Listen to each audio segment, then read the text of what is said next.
बुलंदशहर के चुनावी माहौल को समझने की हमने कोशिश की तो शिकारपुर के विधायक और उत्तर प्रदेश सरकार में राज्य मंत्री अनिल शर्मा जी से हमारी बातचीत हुई। साथ ही साथ सपा के कार्यालय भी हम पहुंचे, जहां पर सन्नाटा पसरा हुआ हमें नजर आया।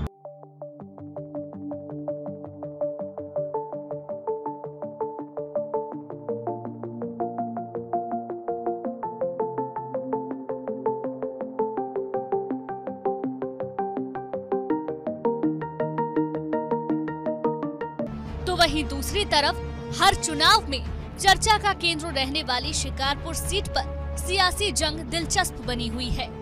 अब चुनाव इतना नजदीक है तो क्या लग रहा है इस बार भारतीय जनता पार्टी कहां स्टैंड कर रही है?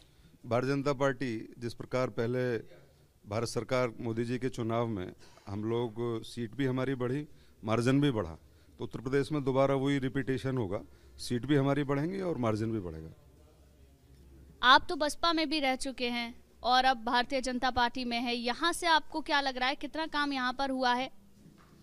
बुलंदशहर जिले को अगर हम यूनिट मानते हैं तो अद्भुत काम हुआ है। इतना काम करने की कोई करवा सकती है सरकार, इसकी कल्पना नहीं की जा सकती।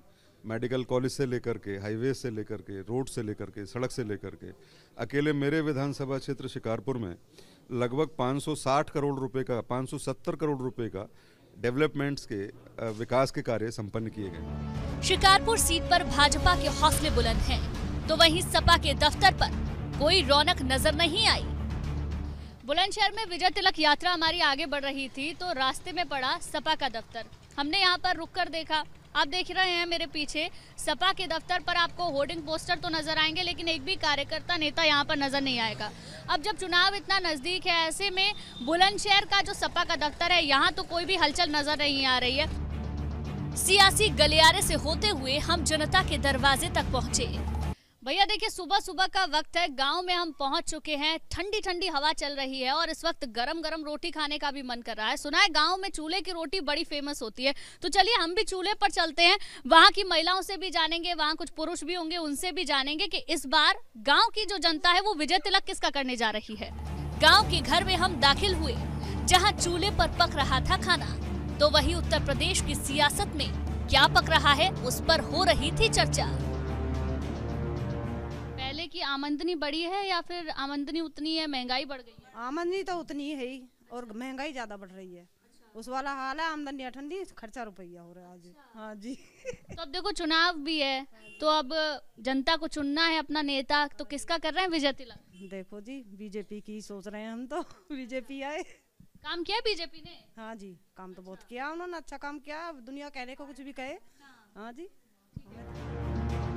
घर की दरो दीवार से निकलकर हम खेतों में पहुंचे, जहां तरह तरह की सब्जियां उगाई जा रही थी। पश्चिमी उत्तर प्रदेश में जगह जगह गन्ना तो आपको लगा हुआ नजर आएगा। यहाँ हम पहुंचे, गाजर की खेती यहाँ पर हो रही है और गाजर भी बहुत बढ़िया इसका स्वाद है, एकदम लाल गाजर है, मीठा इसका स्वाद है, अलग अलग वैरायटी है। खेती किसानी से जुड़े लोगों की परेशानी से लेकर उनके मिजाज और दिल के राज को हमने टटोलने की कोशिश की। गाजर की खेती जी, पहले खेत जुताई हो गए ठीक सो। हाँ। फिर उसके बाद बीज ले आकर मशीन के द्वारा बो दें इन्हें। अच्छा। और बोने के बाद पानी लगा दें। हाँ। ये उगिया में फिर कितने तरह की गाजर है यहाँ पे? गाजर कई किस्म है जी। कौन कौन सी? देसी है, लाल बिलाती है और पीली बिलाती है। गाजर के साथ साथ आलू भी उगाए जा रहे थे और खेतों में काम करने वाली महिलाओं ने रखी बेबाकी से अपनी राय। वोट देती हैं आप? वोट तो दे मैं। तो फिर किसे दे रही हैं? अब जैसा भी दिवाओगे वही कौन बनिया, हमें तो भी पता ना। देखो, योगी को जिताओगे या फिर अखिलेश को जिताओगी ना पता।